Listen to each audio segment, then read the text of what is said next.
Somebody call a doctor because bad medicine is back. That's Diamond Dave Damone. This is the Appleton Oak. I'm Mason Quinn. Folks, today we are getting back to The Bear. This is season 1, episode 7. It's been wild this season. Thank you all so much for recommending this show. I can't wait to dive back in. Yeah, last episode, I got a lot more progress from the kitchen side of things, learned a lot about the relationship side of things, and of course got a cameo from our guy, John Bernthal. Hoping to see him again, but can't wait to see how this episode goes. Yeah, I'm really surprised, the 20-minute episode. But hey, I'm sure it's going to be pure chaos from minute 1 to the last minute of the episode. Let's go!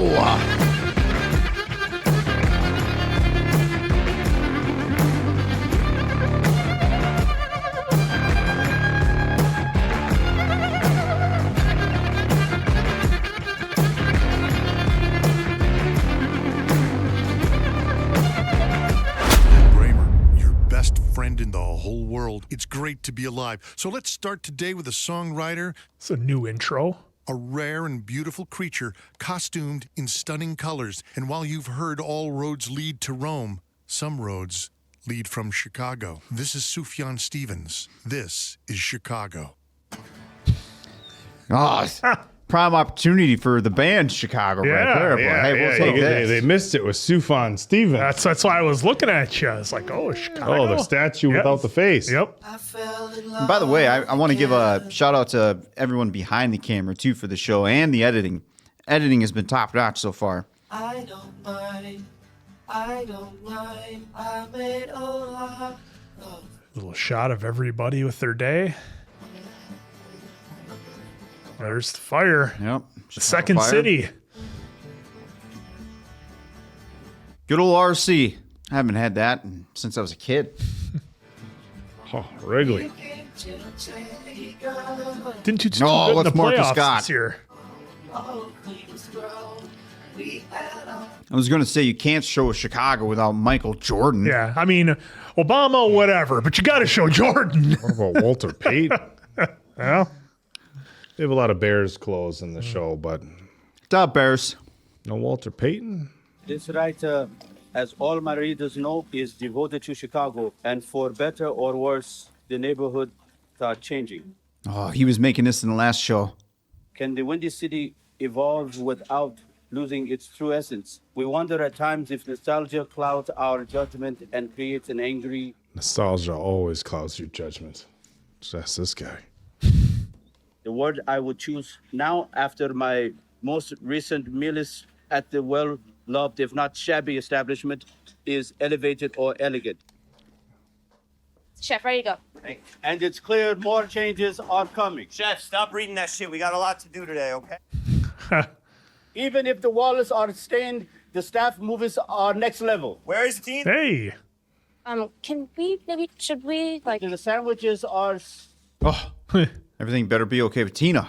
that encapsulates all. This was the risotto with braided beefs. The rice was... Oh. Well, I gave a dish to a customer because I didn't want it to go to waste. I obviously didn't know who Chef. what.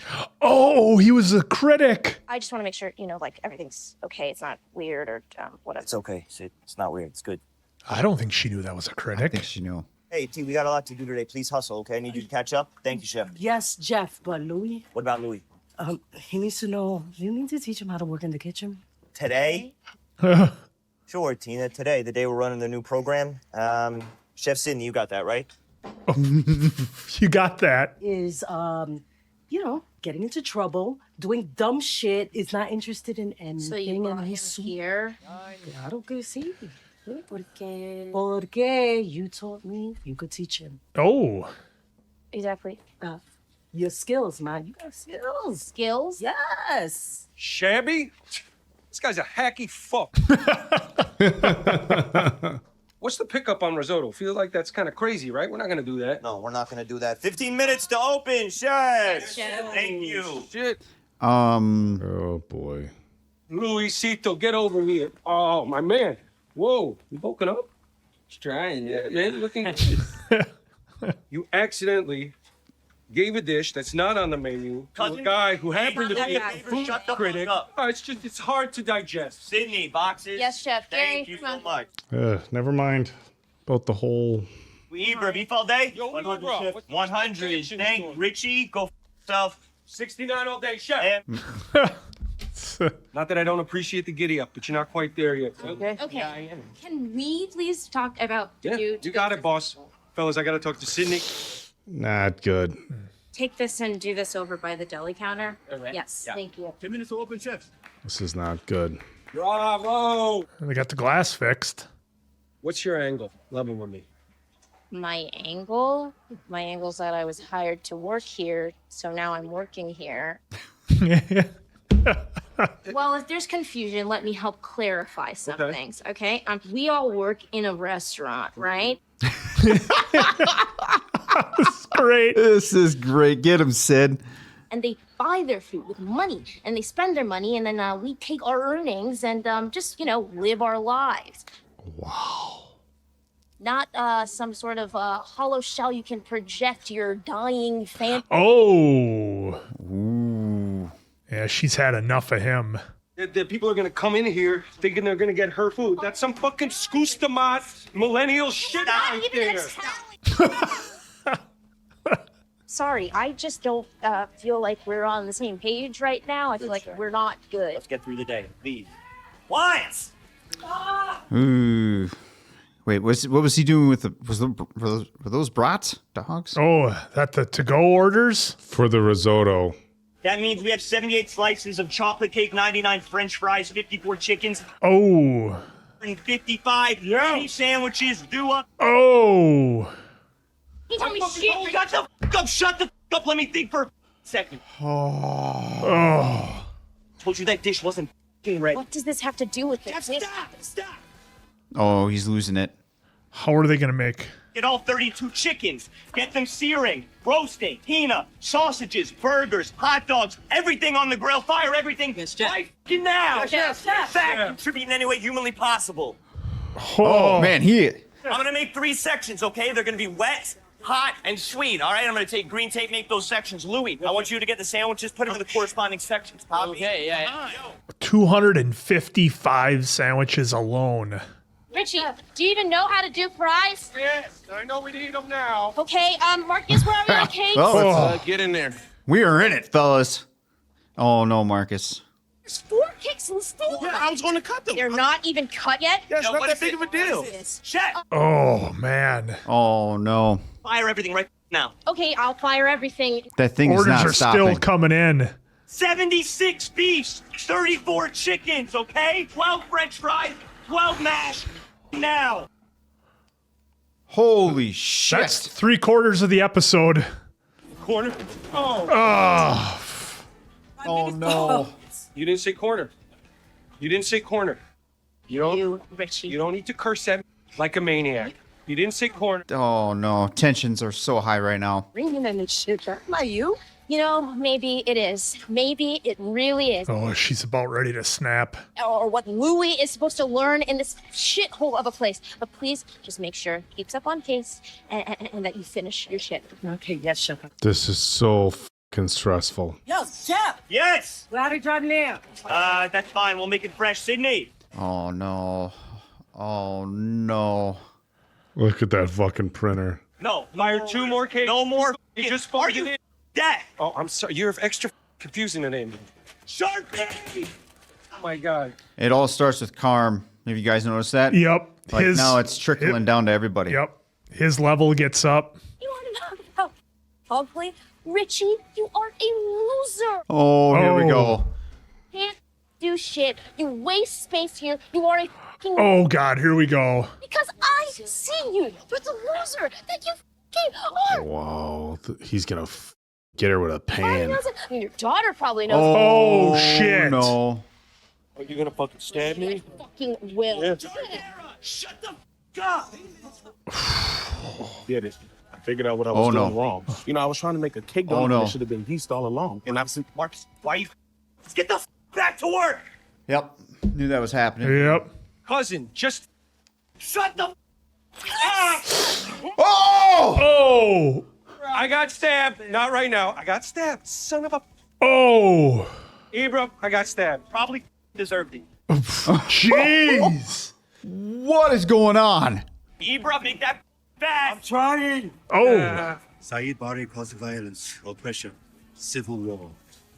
Many factions, many groups, all fighting for power. The central government collapsed. He's pretty chill with Sydney after just getting stabbed. Yeah. The United States has sent troops to take members of his team, trying to create peace. Yeah, but it didn't create peace, did it? No. Battle of Mogadishu started. It's like this restaurant. Piven. Piven. Jeez. He's done. He's done. Yo, Jeff, we got open. 1 minute, 20 more chickens, fire. He's just walking off. Find them, god damn it, Tina. Oh, man, he has lost his cool in this one for sure. Damn, man. You guys have risotto. Yo, we good? Keep your thumb up your ass. Is he really asking that right now? We are not good, chef. She's leaving. What are you talking about? What's going on?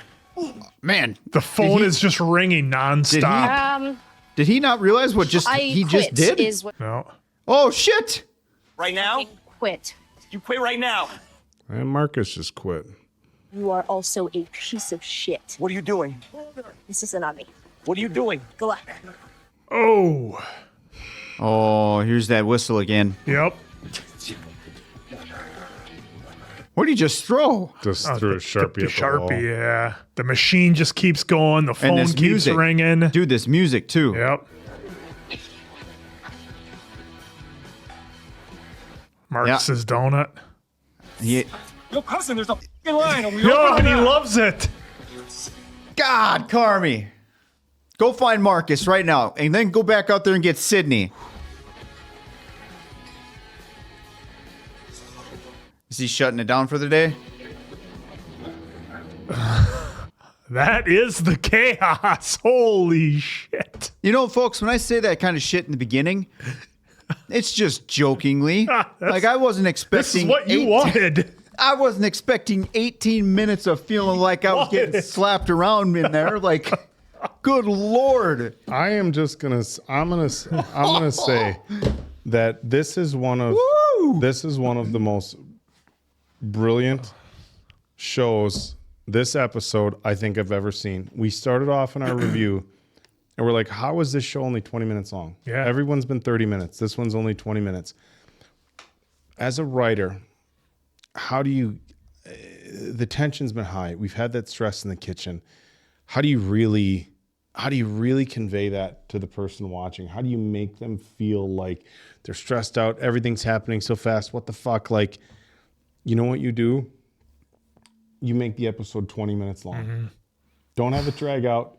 Slap you in the face with it and then get the fuck out. Yep. And that's what they did with this episode. And I'm wondering when whoever's a showrunner or whatever said, I have this idea. Let's do a 20-minute episode.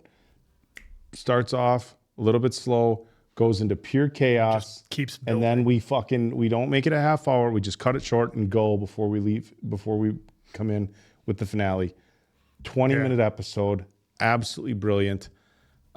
This might have been the best one of the season. I mean, guys, this was so intense watching. Yeah, I mean, it was definitely the most intense. And the thing is it's crazy because remember in the beginning, we watched his chef talk shit to him. It was more like on a personal level, like you're a piece of shit. This. It wasn't like it didn't seem as high stress. You know, the kitchen was neat. Everybody's this. Everything's in its prim and proper place.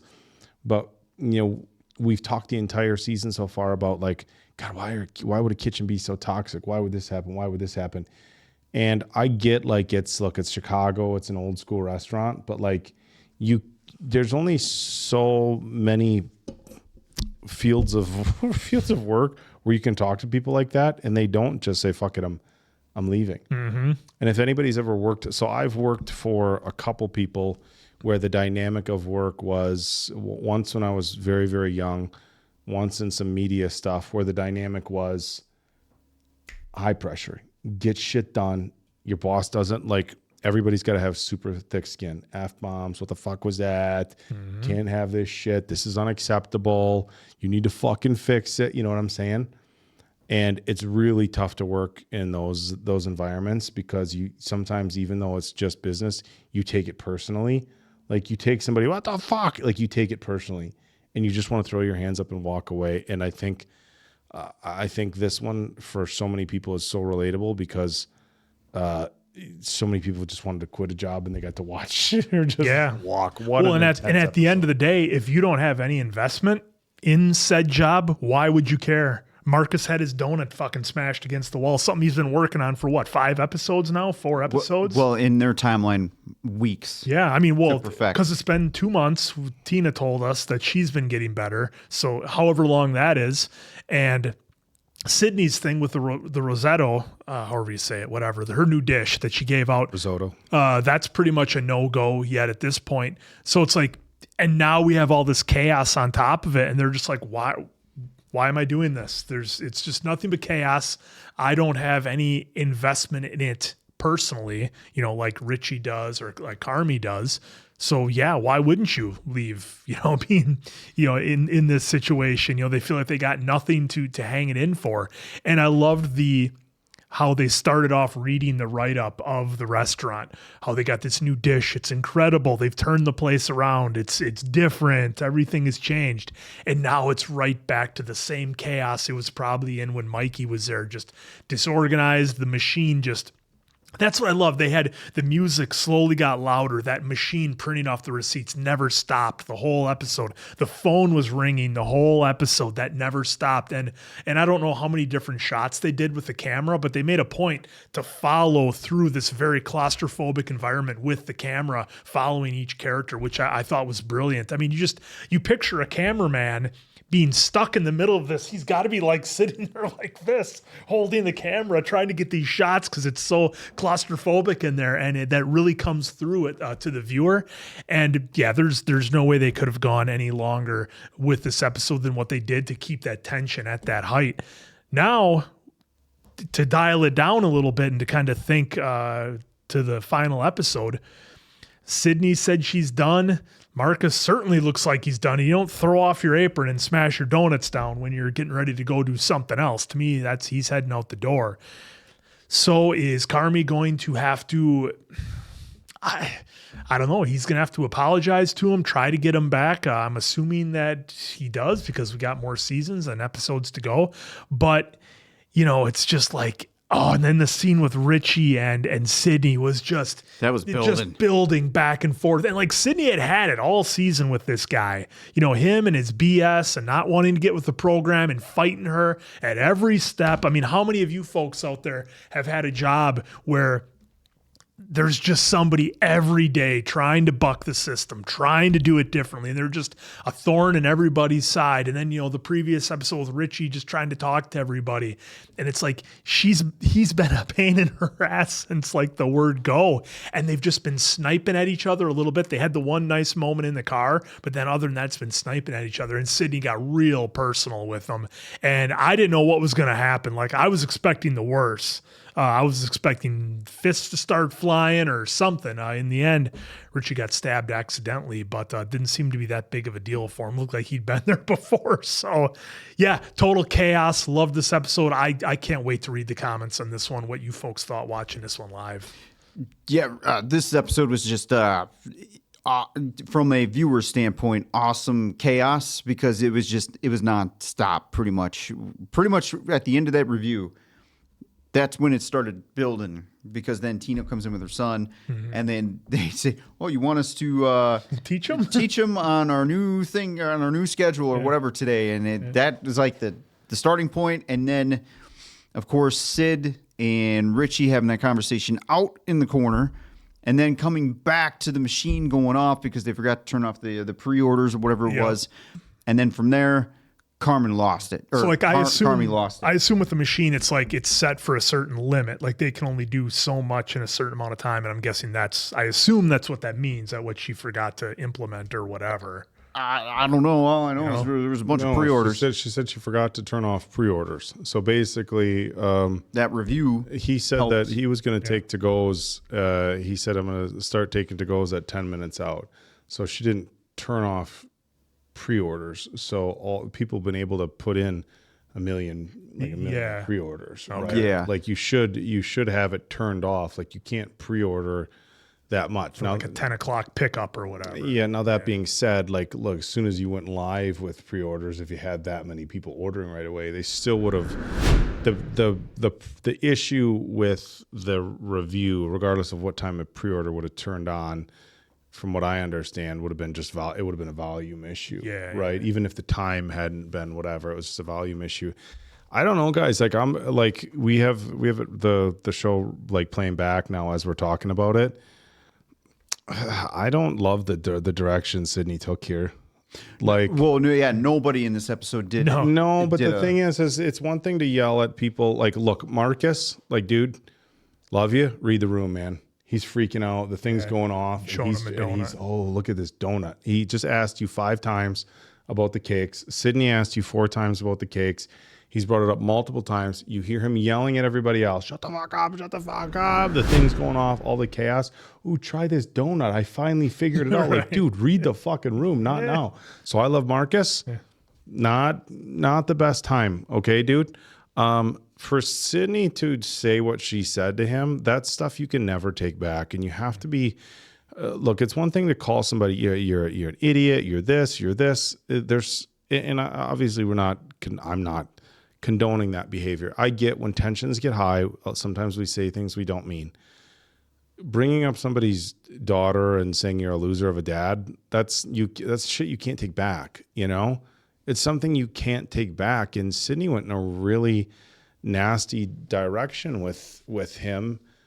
And I just calling somebody, like I said, it's not cool to call people names, but when you call somebody a loser the way she did and like went in on it and dug in the way she did, it was really, really bad.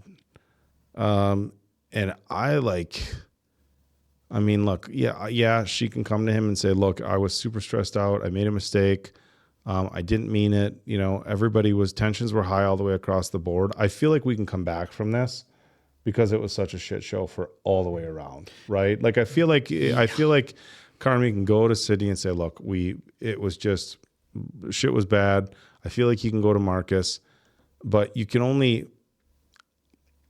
continue on like this. Then it's like one of those things where it's like, if it's better for 2 weeks and then all of a sudden it starts getting back to this, like, because we've all been there, right? Whether it be with relationships or work or whatever, like, oh, things will be better, and they get right back to where they were. So I don't know how we rebound from this, but they sure spun the characters. And then when Richie got stabbed in the butt, he was just like, oh, got stabbed. Yeah. He didn't turn around and yell at Sydney like, oh, what the fuck did you do? You stabbed me. He was just like, oh, just got stabbed. Yeah. So that was weird. Been there before. And I think he maybe realized that, like, because you got to imagine that Richie's used to this environment where everybody yelling at each other, shut the fuck, like all this, people screaming, yelling, because that's kind of how it was in the beginning, right? But people who work in those sorts of environments, you get kind of used to it, and at some point you can kind of just make it not personal, right? But I don't know, have you guys ever worked with somebody where? So I have one story where I was working for a boss who was allowed. He was very expressive with his use of words if you weren't doing your job, and there was somebody who was newish there, and he used his words, and the new person looked like they were going to cry and I'll quit, and I'm like, hold on, this is just. Thick skin. Like, this is just a language that we use. Don't take it personally. Like, nothing. No, don't quit. Don't walk away. And it was. I'm not going to get into what it was, but it was. It wasn't a kitchen, but it was a similar situation where the boss was. There was F-bombs. There was what's going on? How the fuck is this happening? Blah blah blah. And the person almost walked out and quit during what would have been a very, very bad time for somebody to walk out and quit. I guess similar-ish to this. And where I'm going with this, I feel like Richie. He has the thick enough skin to be able to just to keep it going and not take it personally, where Marcus, you can tell, took it personally. Sydney took it personally, and those are the people who walk in situations like this. They're doing this show so fucking good. It's so good. Well, I'll start off with Marcus. You're right. He should have been paying a little bit more attention, because I know his attention was on to his experiments and trying to nail some stuff. But he was told several different times. Now, Carmy should not have taken a swipe like that, because that's just too aggressive for the work environment, for any employee to employer, and that's just not acceptable at all. Sid, she went far. She went pretty far across the line. Like the earlier conversation with Richie, I feel like that was on par for the course for their setting, right? And I'm not saying it was good or bad, but it was just on par for we've come to expect it. Yeah, for what they've done. But then round 2, round 3, whatever you want to call it, between Sid and Richie, they took it to a whole personal level. Sydney was taking it to a whole personal level there. Well, and she used the information that Richie told her in the car against him. Yeah. So, and granted though, to Sydney here, and multiple other folks in this episode, except Tina. Tina surprisingly took it. She took it not cool. She right there with her eyes. She's like, okay, She was probably lower on the end of the attention scale here, but Carmy lost his shit immediately. And I understand, it's a business. First time for a lot of folks probably, so he's got that ringing through their head. He's probably thinking, do we have enough produce, or do we have enough food to support all these tickets, because this machine's running wild right now. All those things are probably going through his head. And it's just one big clash. So instead, he's going to it basically turned into Joe McHale in, what was it, episode 2? He turned into him. Worse. Because Joel was in his face, talking shit, but Just he's him. screaming. At that moment. But it was shown that everyone still had a fear of being around him, right? So in here, he just starts trashing everyone. The whole thing was just not good. The way they were able to keep the stress, just build it. They were able to build it up and then keep it at a certain level where the music now got intense. I wouldn't say in volume, but it just the melody started getting a little bit more intense to kind of match every single scene that was going on, which bravo to everyone involved for making that happen. The Marcus going in and throwing down his donuts, I felt bad for him right there, because again, yeah, he should have been on top of his game considering the situation. But when Carmy did that, I felt the disrespect right there too. And all that, hey, I'm trying to do this for the business here, and you just slapped it out of my hand. I felt bad for Marcus because he's put in tons of time. But again, he should have been kind of he's so awareness. hyper. It's like everything else is blocked out, and all he can see is this donut. Yeah, nothing else is registering. And again, Carmy shouldn't have done that. But I'm glad that he, off the floor, mind you, took it and ate it, and was just he got a smile on his face because it was that damn good. So I can't wait to see how if there's going to be an apology, how is he going to get Marcus back, etc. on that. And then with Sydney walking out and then saying, you're an excellent chef, but you're a piece of shit. Yeah, that's what I was going to finish with. Holy shit! Wow. How do you come back? He seems like he would be okay enough to be hey, we all. That's the business. But she went the different direction with Richie. That's the thing. Hey, you're a piece of shit. Sorry, I didn't mean it. Hey, you're a loser, and your daughter thinks you're a loser. Whoa, hey, let's not go there. Yeah. Well, and I just feel it seems to me that Sid was just a volcano waiting to explode. Everybody was a volcano. Well, and I think Richie was the only one who wasn't the volcano, because he's always been letting off steam. He's everybody. Did you guys notice in this pure chaos where everyone lost their shit? Richie was fine. That's what Richie wants. Yeah. It seems like that's what he needed to operate. He operates well in this. When everything is just this. That's why when they showed in previous episodes, when everybody's just doing their thing and working, he's there, trying to tell a story, because that's his pace. And when everybody's just working and it's quiet and people are getting shit done, that's not his pace. He's out of his comfort zone. Yep. When everybody's yelling, we fucking need this, we need this, he's just like, loving got it. stabbed. Oh, what's going on? Hey, Carmy, bring it down. Like even when he got bad at Marcus, he was the one, hey, bring it down. So yeah, that's his pace, seeing everybody else. And sometimes when you're the person who kind of works well under the pressure and you see everybody else, you kind of got to become you have to become the Richie. Like, all right, this is everybody just calm down. And it's like people are like, wait a minute, you're the one who's normally hyped.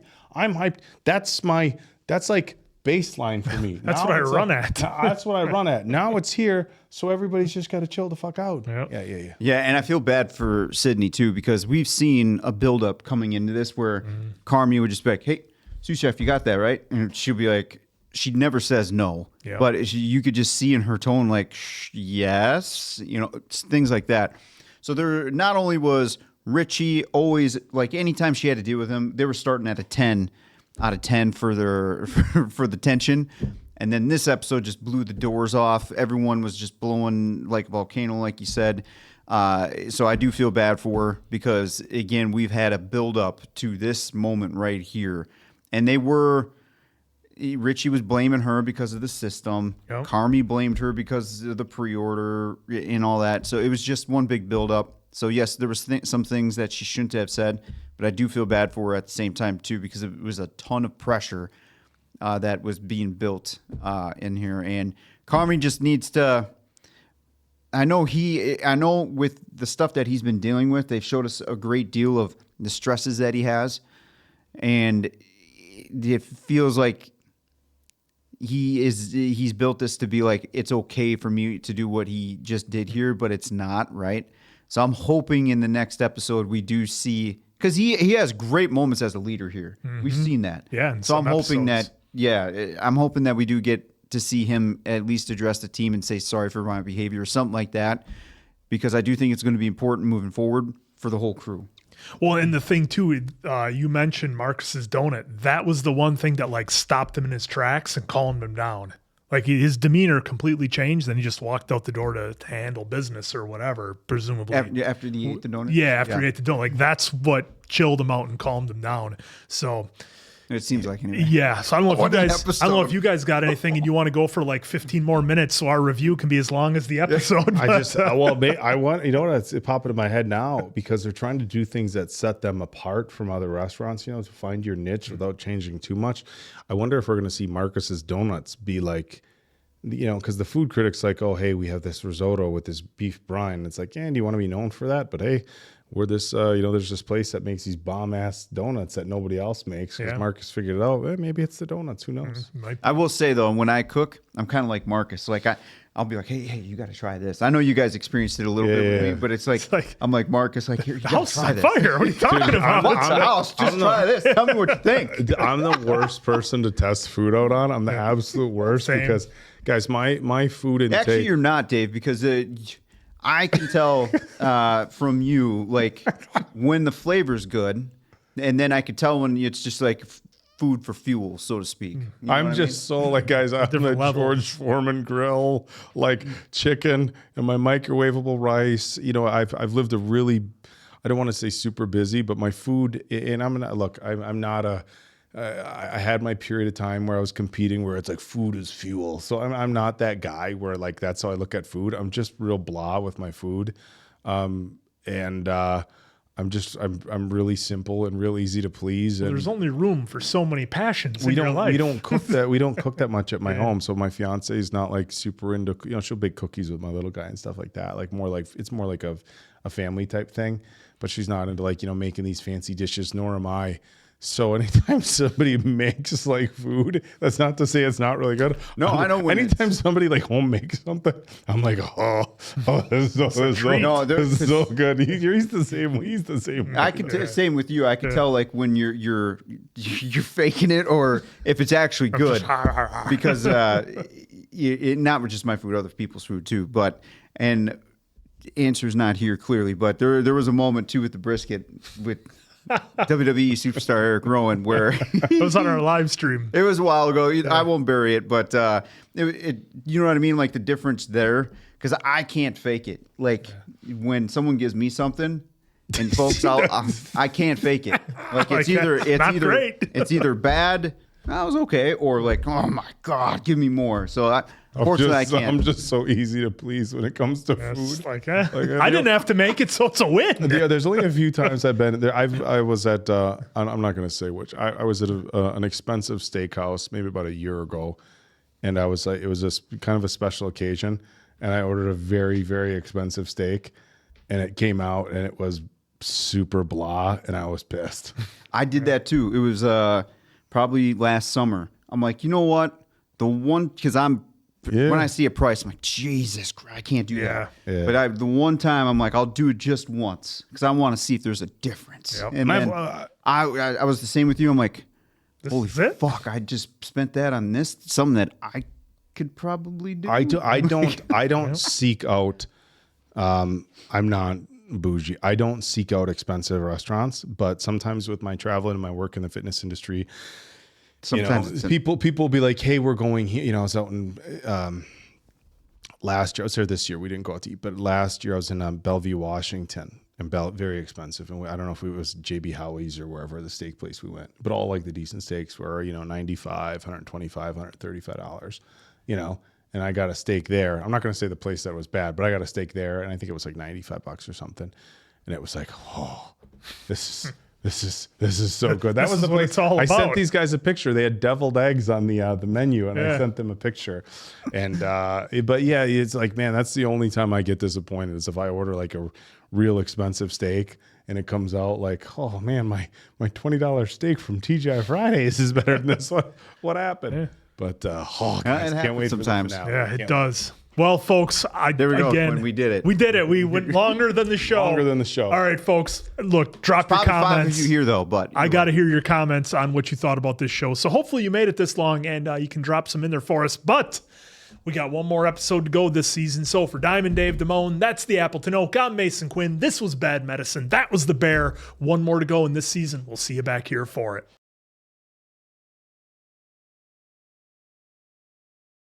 Welcome back to The Bear. I'm Carmen Berzado, and today we're going to be making beef brajal. Is this the first time we've heard his last name, Berzado? My brother, who is addicted to painkillers, blew his head off on the State Street Bridge. Oh. Bam! What a dream we got going on. Nothing, except he did leave me our family's restaurant in his will, which was a nice curveball, considering he never let me work there with him, even though I'm pretty good at this, right? Wow. They're giving us all this. Oh. Yeah, I used to run. Love how they're mixing that in. So that was a nice final from Michael on the way out. Anyway. Wow. Brajal. Where's my stuff? Is this picking right up from start freaking out last episode?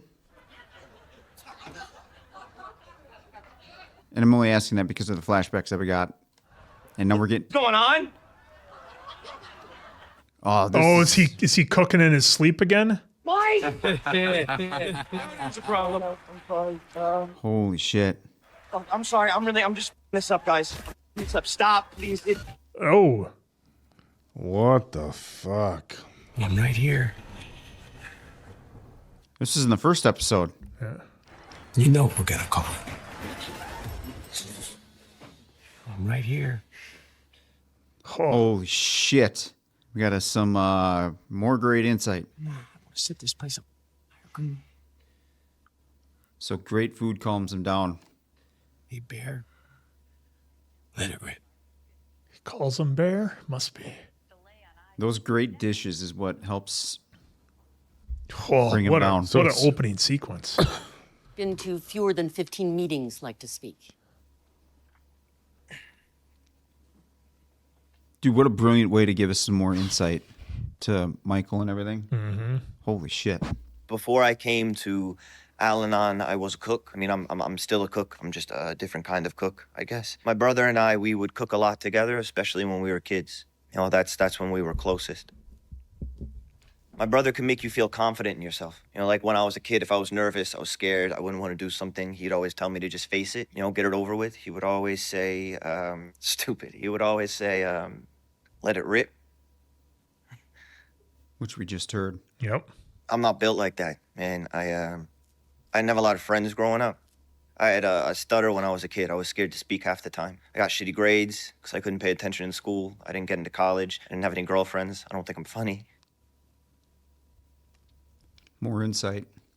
I didn't know my brother was using drugs. As we got older, I realized I didn't know anything about him. He stopped letting me into the restaurant a couple of years ago. He just cut me off cold. And that, Damn. Jeez. I had calluses on my fingers from the knives, and my stomach was... And it was everything. And a couple of years later, this funny thing happened, which is like, for the first time in my life, I started to find this station for myself. I knew which vegetables went together, proteins, temperature, sauces, all that shit. And when somebody new came into the restaurant to stage, I'd look at them like they were a competition, like I'm gonna smoke this. Man, what a performance. Yeah. Like I was good at something that was so new and that was so exciting. And I just wanted him to know that. And I just wanted him to be like, good job. And the more he wouldn't respond and the more our relationship kind of strained, the deeper into this I went and the better I got. Pushed himself so hard. Mm-hmm. And the routine of the kitchen was so consistent and exacting and busy and hard and alive, and I lost track of time, and he died, and he left me his restaurant. And over the last couple of months, I've been trying to fix it because it was in rough shape, and I think it's very clear that me trying to fix the restaurant was me trying to fix whatever was happening with my brother. And I don't know, maybe fix the whole family, because that restaurant, it has, and it does mean a lot to people. He's also trying to fix himself in that process. Yeah, this whole thing is just as much about him as it is his brother. I mean, he's just finally opening up. He just has the group to do it in front of him, you know? I just don't know if it ever meant anything to him. Damn. Wow, what a performance. No Holy cuts cow. either. Did you guys no, notice that? Not one cut. One monologue. Great job. You know, like what happens if you get stabbed in the asshole? You can't sew an asshole. I've sewn an asshole. Whose? Close friend. Chef! Yo, let's bring it in for pre-service, please. Yes, chef. Everybody, come on out. All right. Wow, I thought we were going to pick up. Well, We are going to be closed for dinner service tonight because we are having a bachelor party in the front. Dad. I know. It's Cicero's friend, so. Yo, cousin. That sucks, Jeff. I was just getting into the zone. Just looking to rock lunch, all right? I'll run point out front tonight in case I got to use the big boy voice.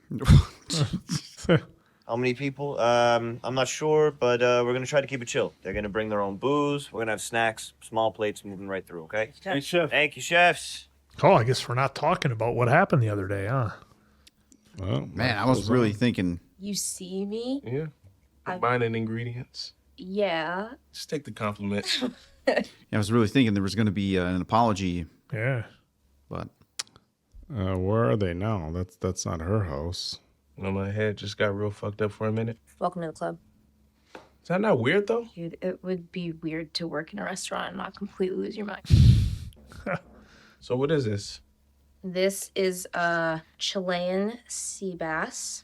We got a little Alain Basson inspired tomato coffee.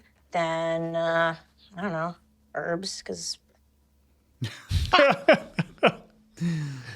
Now remember, he said earlier about putting Eating at all these stuff people on that you plates study? of tweezers. That's just it. When I was at the CIA, the Culinary Institute of CIA. Yeah, thanks for clearing that up. Okay, it's crazier things have happened. Your coordination, though. Hey! What do you mean, hey? You spilled veal stock. Okay. Yeah, I've seen you in action. I'm just saying. Into my home. Oh, okay. oh, I spent every single dollar I had, every last penny, just eating every single place that I could think of. And one of those places was the best meal I ever had. That's so tight. So what was the best one? Wait 1 second, because I forgot. yeah, you got to get some of that on there. Yeah. I had a chef who would only let me zest. That was it. I worked at the place for like 8 months, and all I did was zest. That's it? Yeah. What is that? What she just did? Yeah. Mm-hmm. This is really, really, really good. Thank you. Nope. We get some of that.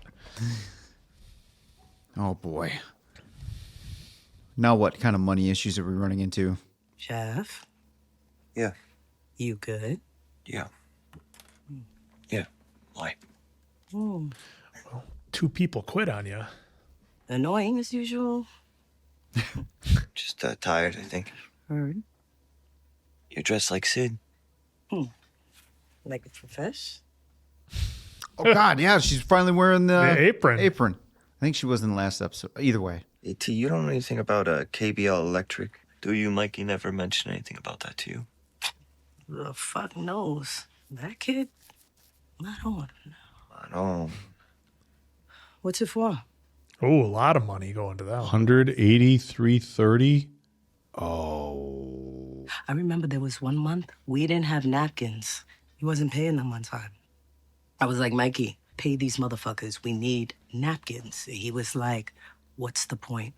We're not going to be able to pay him next month anyways. Wow. Sounds like that was his attitude, huh? Yeah. No. I remember because it wasn't his attitude. Oh, he just flipped the switch. It kind of goes back to what he was saying, like, you know, he could do whatever to a room and... You know how much I loved him. How much? A lot. I loved him a lot. Thanks, Chef. How much is the loan? A lot. How much I love him? A lot. We're still seeing the impact. So throughout these episodes, right, they're good or bad. We're still... Gary keeps it clean. Nah, I don't want to hear. That's not a good excuse. Listen, the man works hard. It was really good.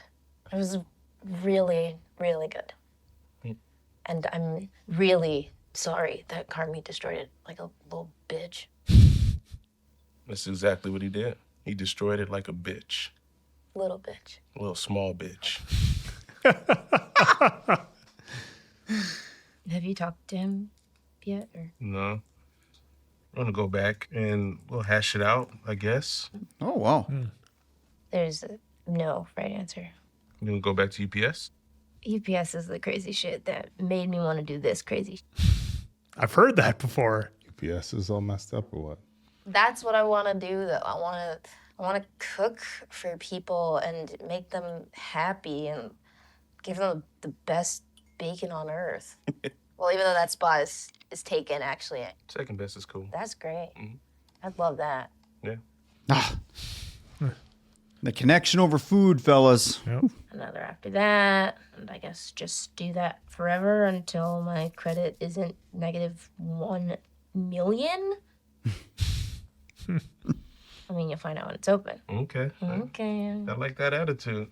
That's how you win. Yeah, or lose everything and end up living back with your dad and his stinky fucking CPAP.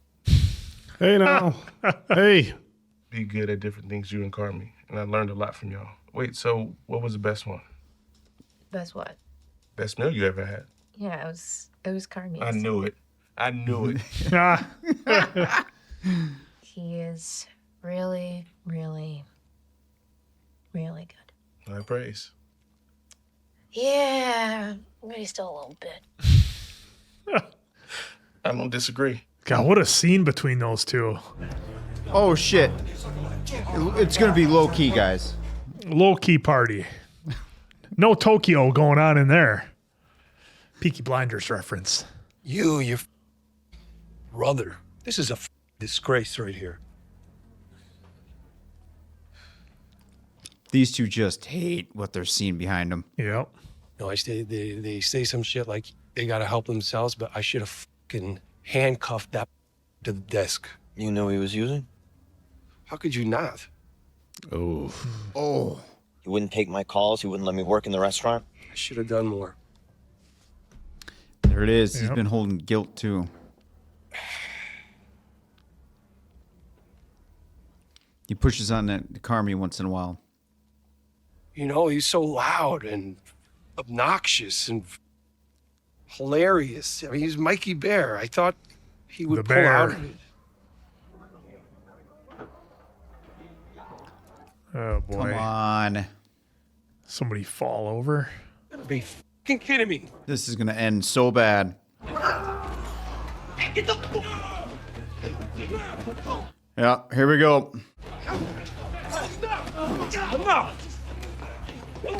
Oh.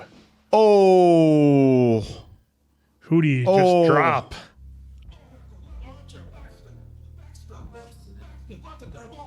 No. Is it just he's knocked out, hopefully? Well, you don't have cell doors. Shit. We'll let you know the minute he wakes up. But he's still in the ICU? Correct. Okay. Oh. Like, what happens if he doesn't wake up? Better wake up. But I'm saying, what happens if he doesn't? You'll be looking at manslaughter. Oh, boy. Hold on, guard. Sir. Sir. Officer. Hey. I need my phone call. Better call Saul. Oh. I was going to call Jimmy or Carmy.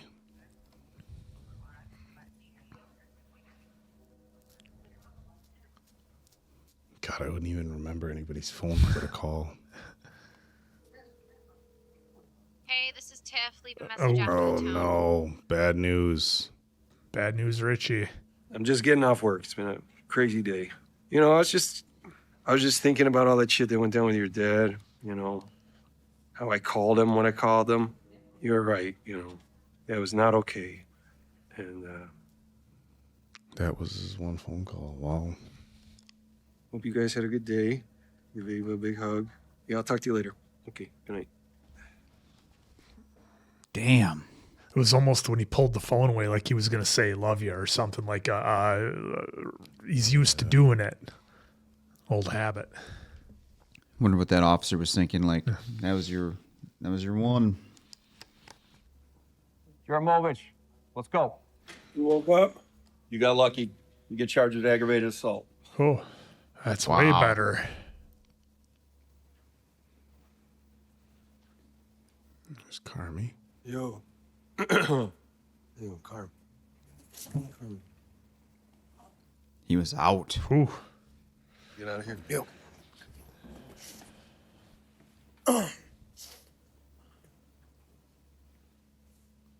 He's walking pretty good for just sleeping on a bench, sitting up. Better than I'd be doing. Where'd you get the money for bail? Used our 2-week parachute. Oh, shit. Oh, good.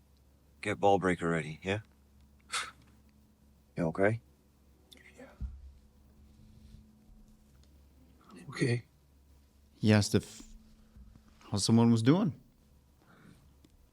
You're all I got, cuz.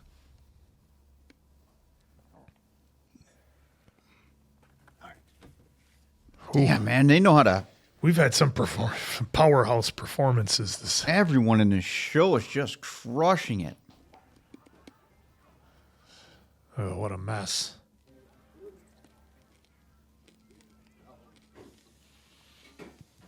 Yep, there's always some idiot starting some shit at that stuff. Hey, look who's back. Argus. Got him in. Damn it. This gets pulled away.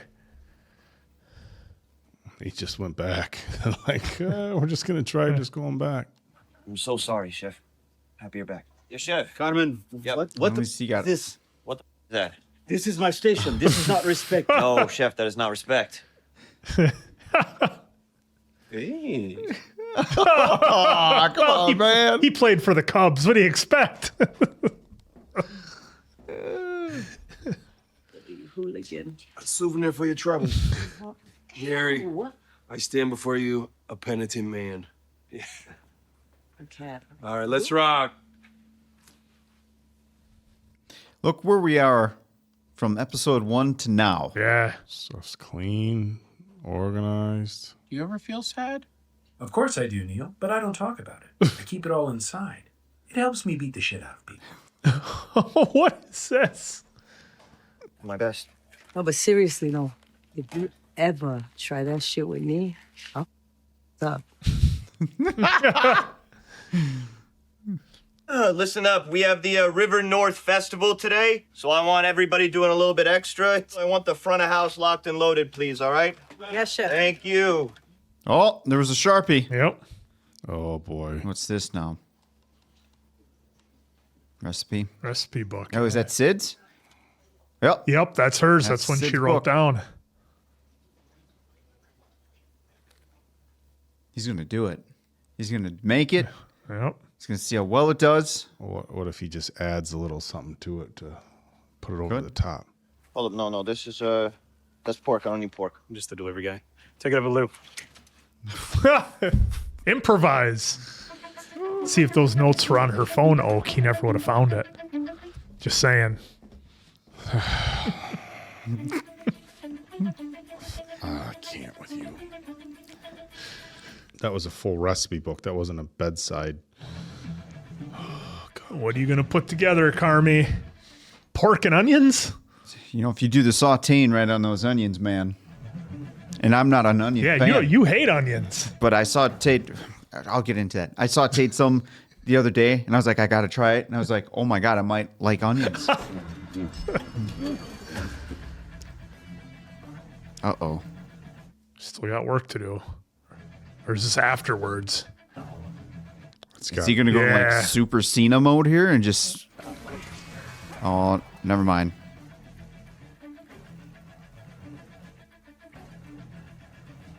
Oh, you can't. Yeah, not back there. Not back there. He's doing it. Is he saying the rules? Oh! Oh, the fire. Didn't he have some of this in his dreams? Yeah. In the beginning, and then... Yeah, his other restaurant. Yeah, he had to put out the fire. Yeah. And the bear. Did you guys hear the roar? Yep. Big bear. Big bear. Sweets!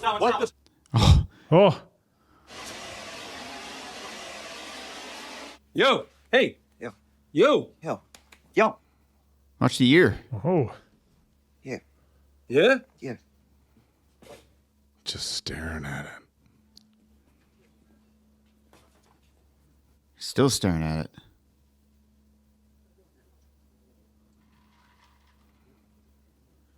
I mean, he always slept on a bench in a police station.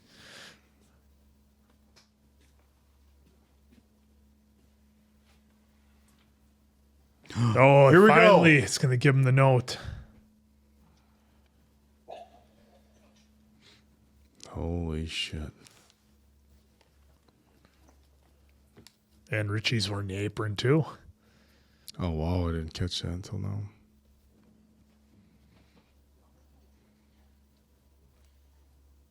Maybe I'm way off on this thought, but it's almost interesting. It's interesting to see that these two almost need each other. Mm-hmm. I don't know. Richie, what is this? He's holding it together this episode, Richie is. I don't know. And I didn't really want to give it to you because it meant that he was gone. But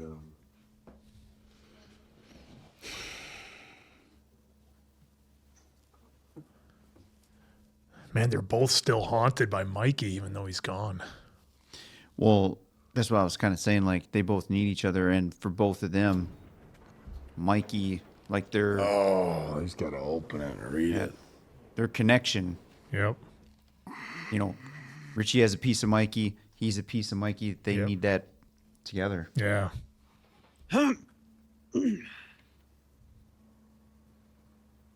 Stupid. Don't run from it, Carmy. Don't run from it.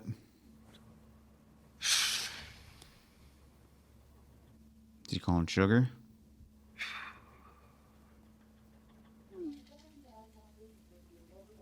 Sydney must have texted her.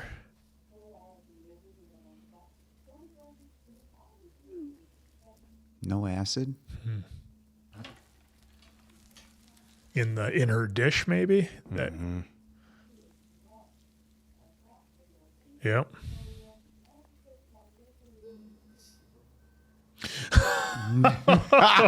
I knew he was going to laugh at that.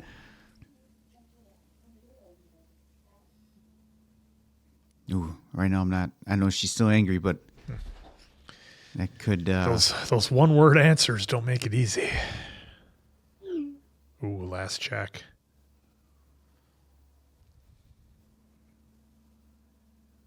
It's almost like he needed that kind of center himself before reading this.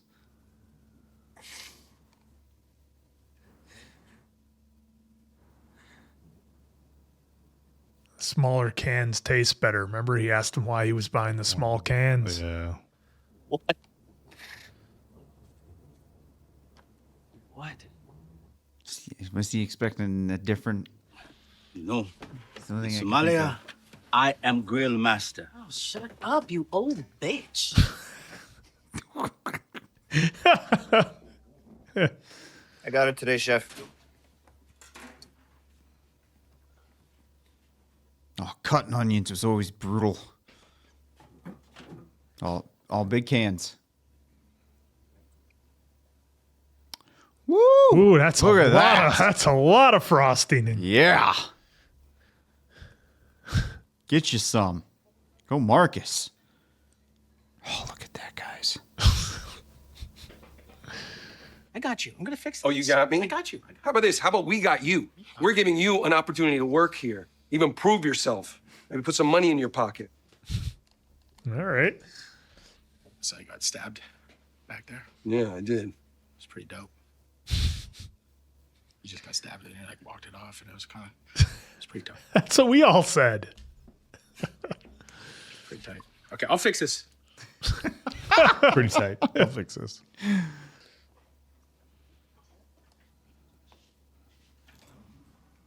God, they're giving us a good mix in this episode. Housekeeping, chefs. Yes, Yes, chef. chef. Thank you. God damn it, I'm gonna have to give onions a try now. It's interesting the way they showed that door open like that. Yeah. Just enough of the door. Uh-oh. What does he see?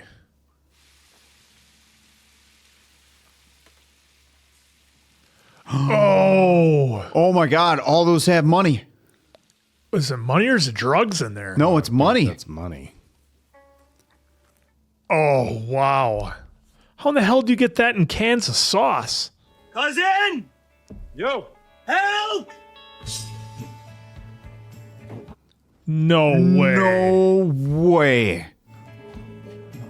Well, why would... I don't understand. How would you reseal the can?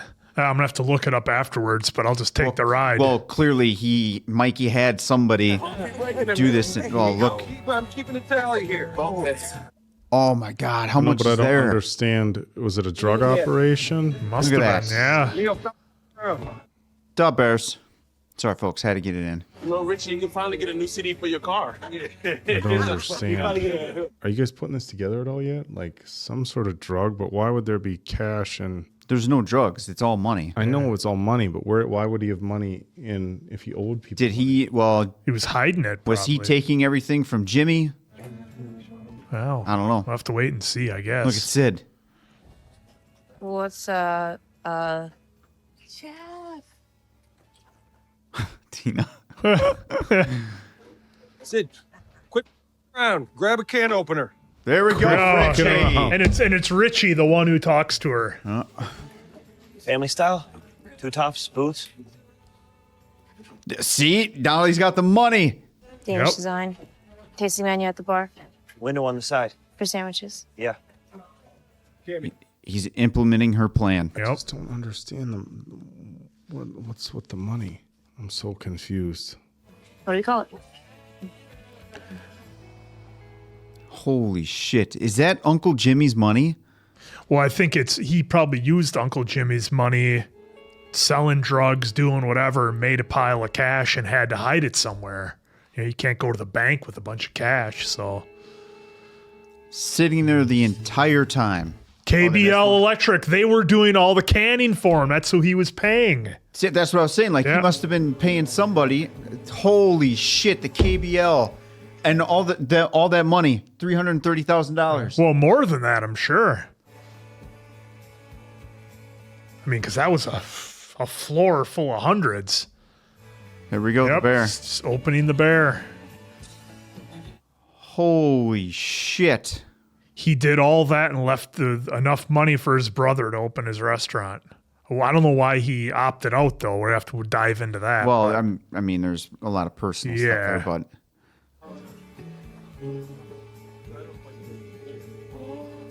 Which they've hinted plenty of times that he was an addict, so who knows? I'm sure we're going to get that story. Oh, the family spaghetti. And Sugar's there. Everybody. Gonna make Just it happen. like at home. Ah! Mikey, what did you do? He got into something. Ha! What a fucking episode. Oh, what a reveal. Woo! It was all sitting there this whole time in the whole cans. time. I wonder how many times in this season they showed those cans. Well, they showed them an episode or two ago. Yep. Of course, you don't think anything of it. No, it's But in a restaurant. Why now would we they got to go have it? find the KBL conversation again. Yep. Holy shit, folks. I just don't understand what. Yeah, I mean, he was paid him $300,000. No, I think that's what was I don't total see it, in the but that cans, looks like dude. way more than $300,000 on the See right here. floor. So the first batch had 56, then the next batch had 3,300, next batch 1,400, next batch had 23,000. Yeah, no, I'm with you. I'm just saying I from know. a visual standpoint, that looked like way more than $300,000 on the floor. 330,000. Yeah. Cicero Yeah. owned them. Well, I mean, either way, I mean, for me personally, I don't need to get too caught up at this point in like the who's and the whys and the how did it happen, the amounts, whatever. I don't need to get too worked up in that, just from the fact that the money was there the whole time. However they made it, whatever. I'll take the ride. I'll wait till next season, whatever. But we are getting the restaurant in Right the there. Bear. It's gonna happen. Uncle Jimmy. Yep. That's all of Uncle Jimmy's money. Yeah, Jimmy Cicero. Yep. But yeah, I mean, so like I said, I just from a visual standpoint, right? Because like we've all seen the movies, and I think one of them or a movie or a show I watched, they even made a joke of it, like how small of an amount, like I don't know what it was, $100,000, $500,000, how actually small it is in hundreds when you actually lay it out. It's not as big as what you think. $10,000 racks are small, like $100,000 is like this big. Yeah, so that's why I was looking at that pile on the floor, and that was like it was huge, the amount of money. So that's why I thought maybe. Well, here I said I wasn't going to care, and now I'm talking about it. I thought Mikey took the $300,000, did whatever deals he was doing, because you remember Richie said, "Who do you think came up with the idea of selling the drugs?" It was Mikey. So I just figured he took that money, bought drugs, and then was selling it, and then got his money, had to save it somewhere, put it in the cans that he was maybe paying out, whatever, on the books to do whatever he had to do. But like I said, nonetheless, not going to get too wrapped up into that. But what an episode we had. Marcus just came back and everything's all good, got an apology, and that was it, on to business. And now we're going to open the Bear, which is, man, just not a twist I was expecting, but from the same standpoint, I guess kind of looking back on it, okay, how many seasons and episodes can you run of this chaotic restaurant where every episode it's a crisis, there's stuff going on, our characters are getting into trouble, things are happening. Like at some point, the reward has to come, right? Like the payoff has to happen eventually, and we have to move on kind of from where we're at. So again, some amazing performances in this episode, both obviously from Carmy and from Richie, which I thought were just great. And I really liked the scene with Marcus and Sydney, because you could see that conversation happening with two employees at a business. Maybe they both quit. Like, hey man, let's go, grab a meal or grab a drink and let's talk about what we just did or what happened, what we're going to do.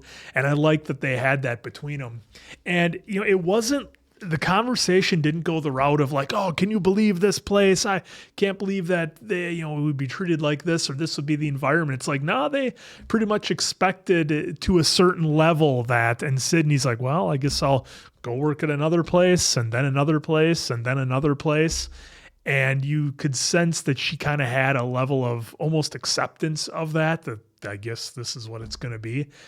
So that was really interesting, the dynamic between those two. And I liked how Sydney brought up, because again, as somebody who's not into cooking or food really, I can see what she's talking about now when she had that conversation with Marcus of she just wants to serve people food and make them happy. And I think from the standpoint of like, look, if you give somebody a meal and they're hungry, you're satisfying their hunger, right? But if they really enjoy it and really like it and their eyes light up and they're happy about it, like you did that. So, I mean, to me, it's like the equivalent of you get somebody a gift that they really wanted, but maybe they could never afford it for themselves. Like, you get somebody a fancy pair of work boots or a jacket maybe that they wanted, they could never get. And I think for Sydney, making a meal for somebody has that same kind of appeal. And I don't know why, maybe I'm thick-headed, but it just didn't hit me until this episode, until she spelled it out for me. So so much stuff makes sense now with their passion, why they do what they do, why they want to stick it out. So I thought that was brilliantly done. And if we were supposed to get it early, well, that's on me. I just got it now. But either way, really, really awesome. Again, the monologue that Carmy had in the group, I thought was just wild. I mean, just it was all one take, letting all his emotions out. We're finally getting more of the story, and it took until the final episode of the season for us to kind of put things together. Mikey and Richie kind of admitting, or not Mikey and Richie, Carmy and Richie, it kind of in their own way admitting that they need each other. And you guys were kind of leaning on that, and I would agree that they each kind of knew a piece of them, and coming together the way they did and working together kind of makes that whole dynamic and what they knew of Mikey kind of whole. Because like Richie or Carmy said, he was never talked to him, wouldn't take his calls, nothing. So again, I'm hoping in season 2 we dive more into that with, I don't know, it's just so weird. Why would he, these are the questions I'm asking. Why would Mikey just completely cut Carmy off and then leave the restaurant and all this money and stuff for him? Did Mikey have to do what he did to get people off his tail, maybe leave the family alone, and he got into some shit that he couldn't get out of and it was going to bring down his family, and that was how he had to get out of it? I guess maybe we'll find out. It's all speculation from me at this point, but just a wild ender to an amazing season, and I really like the way it ended. I'm really happy with the finale here and can't wait to dive into season 2. I don't even know what to think of this episode. Last episode was so crazy. I thought you were going to get some sort of like immediate follow-up or like showing how that day played out, like what happens. You figure I thought it would have led right into, the final episode, and it didn't at all. And, instead we get that monologue, which it was absolutely incredible. His delivery during that entire monologue was just as raw and as emotional, I think, as any monologue I've seen on this channel in the years we've been doing this. So kudos to Jeremy Allen White for that.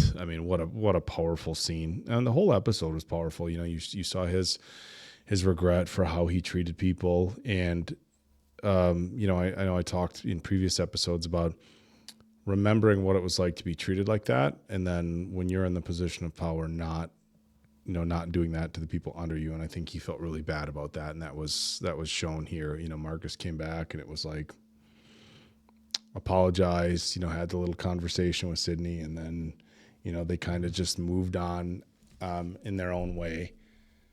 But just again, just that speech was so powerful. I don't want to sit here and try to rack my brain super, super hard on the tomato cans and the money. It's crazy. I wonder if there's so many things, like I'm trying to like work it through my head. And of course we go right into the reaction after watching it. Look, maybe he borrowed the money from Cicero knowing he was going to leave it to him, and once he passed away, he figured Cicero would just write off the debt. Oh, he's gone, debt's gone, but he puts the money in the cans, leaves the restaurant to him, and that's Mikey's way of leaving him the money. But of course, as we see in this show, Cicero just carries the debt over to him. Mm-hmm. which is interesting. It's like, oh no. Well, he mentioned it to him, and then Carmy was like, "Well, we'll pay you that back." Well, it was kind of like you look. They showed. Look, Cicero isn't some just heartless loan shark. He's he's their uncle, right? And I think the line was, "Why did you lend money to an addict?" And Jimmy was like, And then he said, "I loved him too," So I feel like that was money that Jimmy Cicero never expected maybe to get back. Yeah, and it doesn't seem like it's bothering him to not have the money. No, that's the thing. It's like, hey, you owe me you owe me $300,000, just pay it off for having hot dogs at a kid's party, or let me have this bachelor party. And look, at $2,500 a pop, isn't that what the hot dog stand took off his tab? Like, how long is this going to take you? Right. The money, they made it pretty clear that the money isn't that much of an issue. But I'm just trying to figure out, like, yeah. Well, I'm sure they'll probably go in depth in season 2. Like, I mean, I think at this point, like I said, I'm just taking it as, okay, we got money now. I'll wait for the explanation later. It was interesting. They showed like him paying it to KB Electric.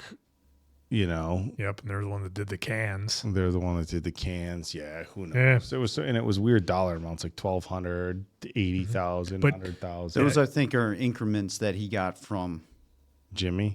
Yeah. Well, can you go back to the scene where, like, they have the pile of cash on the floor, because it looked like a lot. Well, you got to remember there was a ton of tomato sauce. You're just assuming everything is in hundreds, also, dude. If it's like mob money and it's like old 20s, you're thinking like fresh, clean stack. Because the stacks it doesn't matter, guys. At the end of the day, we know how much it is. Tons of fucking money. Tons of cash. Yeah, I don't want to get hung up on it. Well, you are hung up on it. It's like, show the pile of money. I'm taking the ride. I mean, I'm not complaining about, like, hey, how did they get the money? I don't understand. I don't care. It's just, like I said. I'm hung up on it, on the money thing. Was it Uncle Jimmy lent it to him and he just didn't spend it, and then he figured debt would be forgiven when he was gone? Was it a matter of, hey, it's a restaurant where you're trying to do some sort of money laundering? One of my brother's friends from high school and college. Statute of limitations. One of my brother's friends had a friend whose father owned some restaurants, and allegedly, this is the late 90s, the restaurants were fronts for other things. And there have been other establishments, even here in the Fox cities, that people questioned as to whether they were establishments for laundering of money. But man,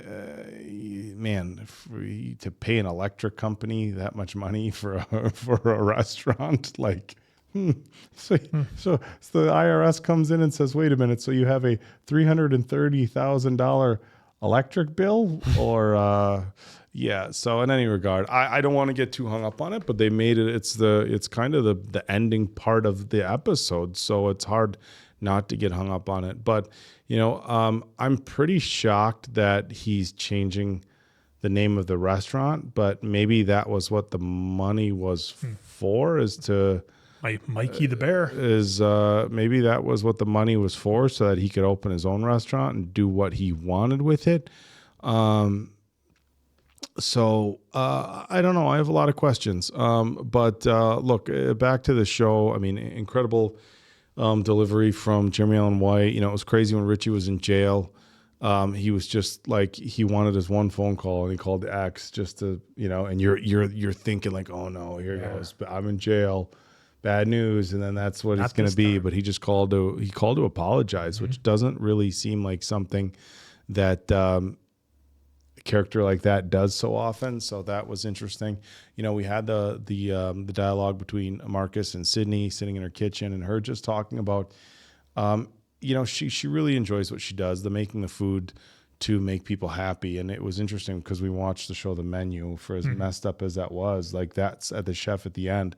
Taste. Like, that was the thing, is he just, she just wanted just an old cheeseburger, and he missed that having people eat your food and being genuinely happy for it, you know? And so restaurants are a good fit for her. And it was interesting when she had said also, like, I can't imagine myself working in a restaurant where it's not crazy. And fast pace and toxic are two separate things. I know there's some gray lines between the two sometimes. But you know, her performance with Marcus was great. It was, again, they both came back in their own way. And, you know, we, of course, got the big dinner at the end with everybody, you know, kind of laughing and stuff like that. The thing that I liked at the end is you had them all sitting down laughing, and they were Richie was telling us stories, you know, and that was important. Then, of course, right at the very, very end, which was cool, we got our boy Johnny Bernthal. So John giving a smile, just a smile, like his nod of approval. You know, I don't know if going into season 2, you know, we're going to have the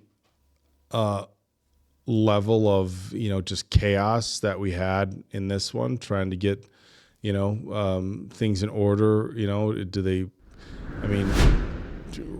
we remodeling? Are we buying new equipment? Are we just laying out the plans? Just changing the menu? Are we going to keep the same menu and offer some other stuff? For as much as I loved this first season, now I'm super excited about the second season, just to see what direction they go. Because I got the vibe, the whole new restaurant's coming. Well, that's what he said. He was saying to Sydney, like, you know, window for this, new stuff for that. Just different stuff, like a different layout, so it has a better flow. But as far as the food that Mikey was serving, do you know what I'm saying? Because I wonder if they want to keep the same food. I don't know. Well, I think so, because that's kind of what he was. Yeah, that's what I'm hoping. Sid. Yep. Yeah. I think it'll be for sure. I think for sure it'll be all the above, especially with the bear. And now I kind of want to go back to that first episode to kind of see what that storefront was again, because I know there was flashes of it. But yeah, I mean, there's a couple questions that I have, and hopefully at some point we get them. Like, I'm 99% sure that Mike was taking the money from Uncle Jimmy and then just storing it away, which was fascinating, because it's like, okay, how would he know that Carmy would come back and run the spot? So was it really for Carmy? Well, he left it to him in the will, but beyond that, I see what you're saying. Well, right. Yeah. Like, how would he know he would come back and just run it when he could just shut it down, sell it to Uncle Jimmy, and then go open a restaurant somewhere else? How, you know, that's what I'm saying. Like, how would he 100%? Now, he could know, right, because they're brothers, but we also heard in here that it's been a while since he actually talked to him, and he felt like he didn't even know him anymore. Yeah. So that's why these thoughts are in my head. Hopefully we get some answers later. Not important right now, because the important thing is that they got the money. They're moving on to make the bear implement Sid's plan. That's the way I understood it, because of the way he was asking her. Yep. And then we go from there. So what a reveal that was. I didn't think that the smile at the end was like a nod of approval as much of it was it was almost like a shitty grin, wasn't it? I gotcha. Yeah. I gotcha, as in like, you didn't see this coming, did you? Yep. Kind of thing. So that was cool.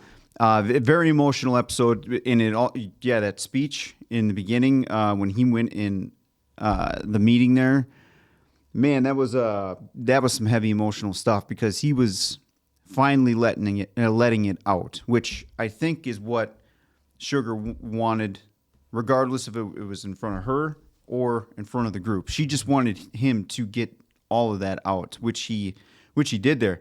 I mean, it was a wild ride he took us on, right? He's like, fuck you, watch me, or watch this, or however he said that. He was looking for some kind of approval from his brother during that whole ride. And then you felt like he didn't know him, left out, all that stuff. So the journey that speech took you on was just, again, heavy and emotional. So I'm glad Jeremy was able to just crush that scene, because after that far shot where you were looking, you know, shoulder to shoulder, and then Jeremy was centered, when they actually centered him to be full screen. That was no cut, just straight up Jeremy doing his lines, letting him act. I'd love to see how many times that he did that take. If it was just a couple times, just to kind of, hey, give us some options, or if he like nailed it and we're like, we can't top that.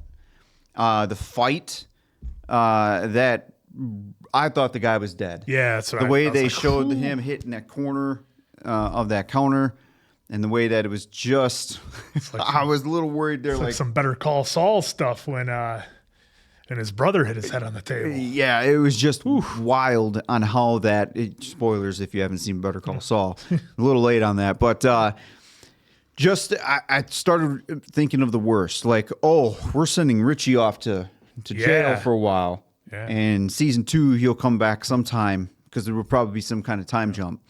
I'm glad that it was all solved in this episode, and the guy was only going to press those kind of charges. Yep.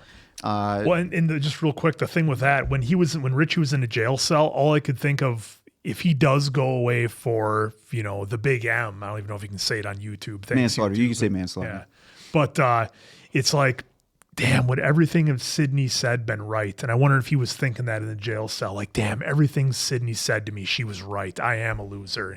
That had to creep into his head. And I don't know if he was trying to show that, but that was some of the things that because I guess that's what I would think if I found myself in a jail cell. Like, oh shit, I just got called out on this yesterday. Look at me, I'm in a jail cell now. Well, the good news out of that though is he may not have went there because he was defending the place to Carmy, because the guy was getting the upper hand in Carmy, so he stood up for Carmy. Yeah. So maybe that wasn't really. Yeah, I mean, long term, you got witnesses there, whatever. But yeah, who knows? I'm glad we finally got to see the letter. I honestly didn't know what to expect in that letter, but it was cool to see "I love you, bud, let it rip."